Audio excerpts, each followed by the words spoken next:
blessing. So would you welcome Mayor Kitty? Thank you, Dan.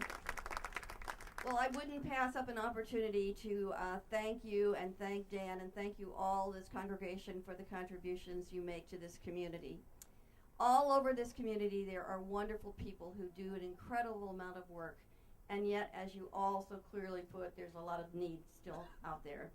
One of the things along the way, as mayor, I often hear is people are fearful of having affordable housing projects in their neighborhoods.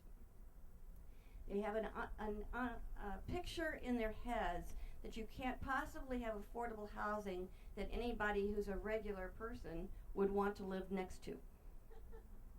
And so I looked at the affordable housing projects that we have built in this community, and I think they'd stand up in any neighborhood anywhere in Eugene, or the world, really.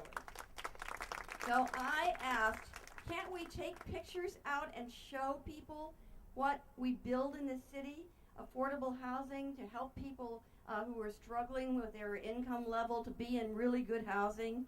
And if they look at this, how could they be anything but proud of the kind of housing we build in our community?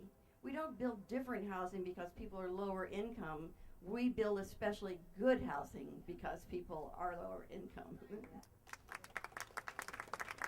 So I'm very grateful for all of those, all the partners we have that are involved in our affordable housing projects. We build many of these projects, never enough. There's always a long waiting list of people in need who would like to move into these.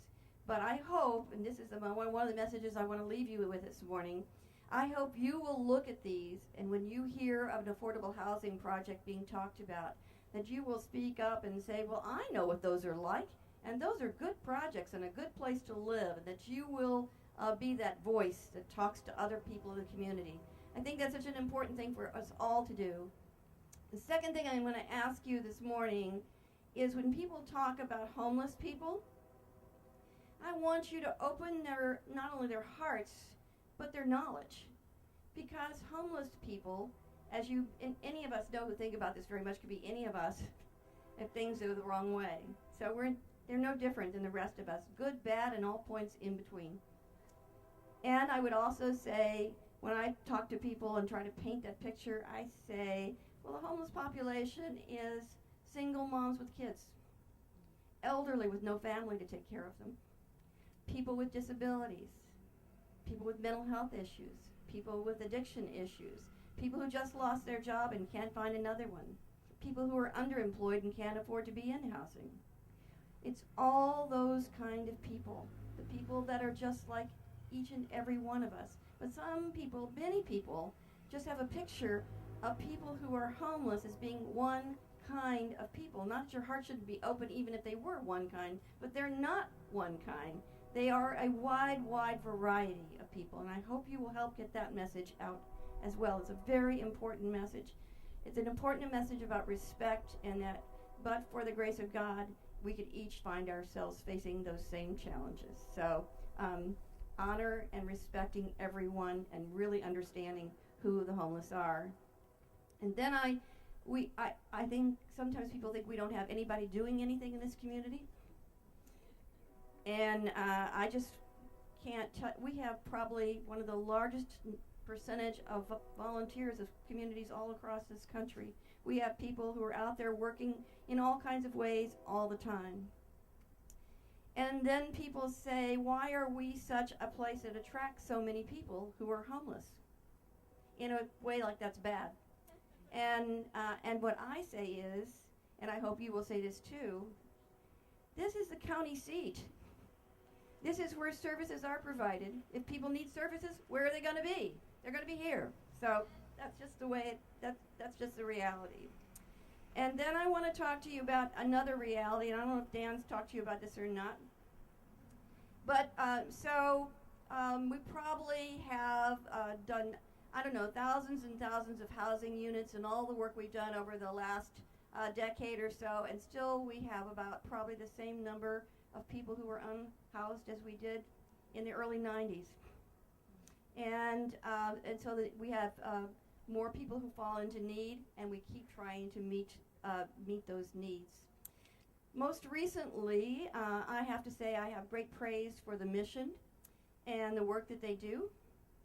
And honestly, over the last couple of years, they've opened their hearts and minds wider and wider, and I appreciate that too. But the thing that's happened in just the last few weeks is they were trying to accommodate a growing need, and they kind of overfilled their house.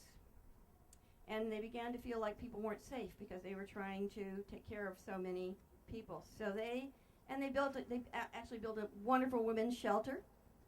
But I think the point I want to say to you is they have made a decision that they can't take care of as many people as they have been taking care of, because they believe they have a great responsibility to the people that they are taking care of. And then secondly, they too are evolving in their own mission, and they want to build into their program a piece of, if people are ready to move forward in their lives, they want to help people move forward in their lives. So they want to put some of their time, money, and energy into helping people who want to move forward, which kind of reduces the help they can give for overnight shelter. So that's just a reality. And so that puts pressure on the continuum of care in our community, and means we actually are losing some of the capacity as opposed to building it. And so this has really brought me to a point, and honestly I'm only on the front end of having this conversation with our council,